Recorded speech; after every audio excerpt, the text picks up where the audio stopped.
بلا مطالبہ دلیل ماننا، میں پہلے بھی اس کو تھوڑی وضاحت اور تلقی کر چکا ہوں کہ بلا دلیل اور ہے، بلا مطالبہ دلیل اور ہے، اس لیے فرق سمجھیے۔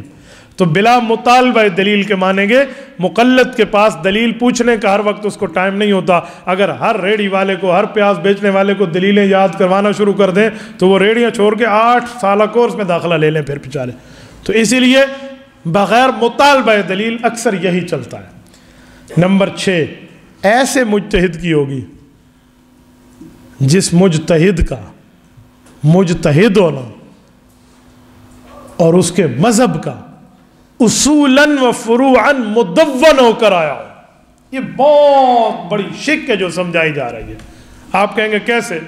حضرت ابو بکر، حضرت عمر، حضرت عثمان، حضرت علی رضی اللہ عنہم پیغمبر کے اجلہ صحابہ مجتہد نہیں تھے؟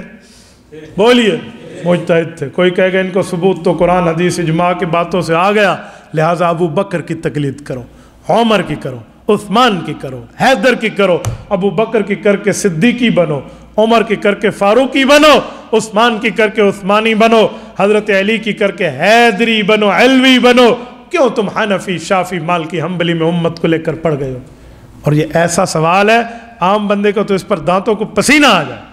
وہ کہے گا باقی بات تو ٹھیک ہے، پیغمبر کے صحابہ کو رتبہ، مقام و درجہ، حیثیت و مرتبہ بہت بلند تر و فائق و اعلیٰ اولا درجہ ہے، ان کی تقلید نہ کریں جن کا دلیل میں مجتہد ہونا بھی قرآن حدیث سے ثابت، اور بعد والوں کی کریں تو اس پر بندہ پریشان ہو جاتا ہے۔ اب سنیں اس کا جواب۔ ہم کہیں گے ہم ابھی تقلید کرنے کے لیے تیار ہیں۔ بسم اللہ کر بچوں، ان کا مذہب مکمل لکھا ہوا اصول اور فروع سے ثابت کر دے۔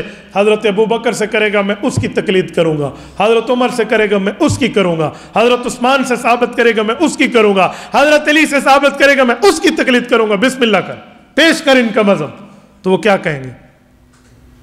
ان کا مذہب لکھا ہوا تو نہیں ہے، پڑھایا ہوا ہے۔ انہیں کہو بیٹے، ان کا پڑھایا ہوا امام ابو حنیفہ کے پاس آیا ہے، اس نے اسی کو لکھ کر دیا ہے۔ بات ابو بکر، عمر، عثمان و حیدر کی ہے، لکھی ابو حنیفہ نے ہے۔ جیسے بات اللہ کی ہے، کہتے تاج کمپنی کا قرآن ہے، تاج کمپنی نے خود سے نہیں لکھا، اللہ کی بات کو لکھا۔ لیکن تاج کمپنی قرآن کیوں کہتے ہیں؟ لکھا اس نے ہے، تعارف اس کا ہوتا ہے۔ حدیث حضور کی ہے، حضرت بخاری، حضرت مسلم، حضرت ترمذی کی نہیں ہے، لکھی ان نے ہے۔ تو مسلم کی حدیث، ترمذی کی حدیث، بخاری کی حدیث کہتے ہیں بابا یہ مسائل بھی پیغمبر کے صحابہ کے بتائے ہوئے ہیں، لکھ کے امام ابو حنیفہ نے دیا ہے، تو فقہ حنفی کہتے ہیں۔ یہ کوئی جیب سے نہیں آئے۔ گویا میں امام ابو حنیفہ کی تقلید کر کے صدیقی بھی ہوں، فاروقی بھی ہوں، عثمانی اور حیدری اور حنفی بھی ہوں۔ کیوں؟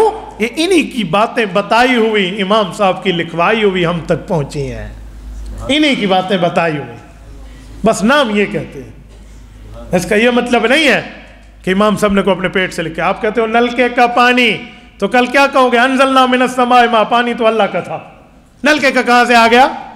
واٹر پمپ کا پانی؟ نہ انزلنا من السماء ماء، پانی تو اللہ کا ہے۔ کنویں کا پانی؟ جی نہیں، انزلنا من السماء ماء، پانی تو اللہ نے آسمان سے اتارا ہے۔ آیت پڑھ دیں گے، کیا کرو گے؟ وہ کہو گے پانی اللہ کا ہے، نکلے نلکے کا پانی، واٹر پمپ سے واٹر پمپ کا پانی، نہر سے نہر کا پانی، دریا سے دریا کا پانی، کنویں سے سمندر کا پانی، اوپر سے بارش کا پانی، جسم سے نکلے پسینے والا، انگلیوں سے نکلے رسول اللہ صلی اللہ علیہ وسلم کا دیا ہوا پانی، سارا ہے اتارا ہوا اللہ کا ہے، جہاں سے نکلے نسبت اس کی ہے۔ میں نے کہا یہ فقہی مسئلے حضور کے اور حضور کے صحابہ کے ہیں، ابو حنیفہ نے لکھ کے دیا تو تعارف امام صاحب کا پیش ہوتا ہے۔ ٹھیک ہے؟